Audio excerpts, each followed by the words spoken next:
Hello යාළුවනේ මම මගේ එක්ස්පීරියන්ස් එකක් ඔයාලත් එක්ක ෂෙයා කරගන්න හිතුවා පහුගිය දවස්වල සෝෂල් මීඩියා වල ෂෙයා වෙන දේවල් එක්ක දැක්කම.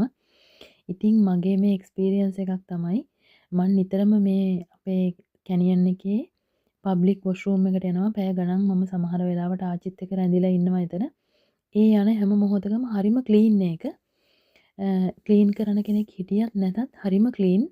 දවසක් මං ආච්චිගෙන් ඇහුවා ඇයි එච්චර ක්ලීන් ඒ යන අයත් ක්ලීන් කරලා යන්නේ කියලා. එයා කිව්වා මේක මම දකින්න කැමති විදිහටමයි ඊළඟ කෙනාට මං ඉතුරු කරලා යන්න ඕනි කියලා. ඒ තරම් මේගොල්ලන් හරිම මැනර්ස්.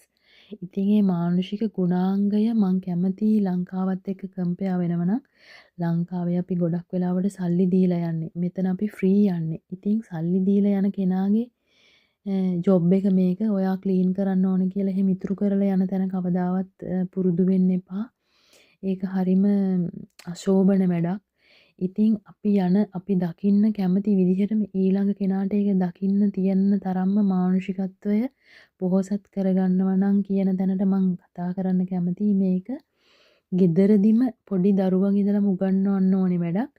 ඔයාගේත් අදහස මට කියන්න.